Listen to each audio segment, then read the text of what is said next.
বেফাস কাজ করবেন, ফুজুল কি বাদ করবেন, এগুলো করতে গিয়ে আপনি দেখবেন অন্তর কঠিন হয়ে গেছে। এত বেশি মানুষের সাথে মেলামেশার দরকার নাই, প্রয়োজন যতটুকু অতটুকু করবেন। ঠিক আছে, আল্লাহ পাক তৌফিক দান করুন, আমিন।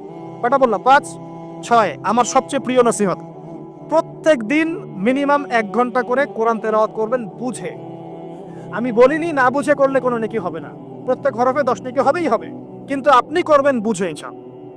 যখন বুঝে আপনি প্রত্যেক দিন 1 পারা করে বা 1 ঘন্টা করে কোরআন তেলাওয়াত করবেন, আপনার কলিজা, আপনার কলব নরম হতে বাধ্য, এবং আপনার অন্তরে আল্লাহ নূর নেমে আসবে ইনশাআল্লাহ। দেখবেন আপনার কলব থেকে সমস্ত এই যে পঙ্কিলতা, কলুষতা ইনশাআল্লাহ চলে যাবে ইনশাআল্লাহ তাআলা।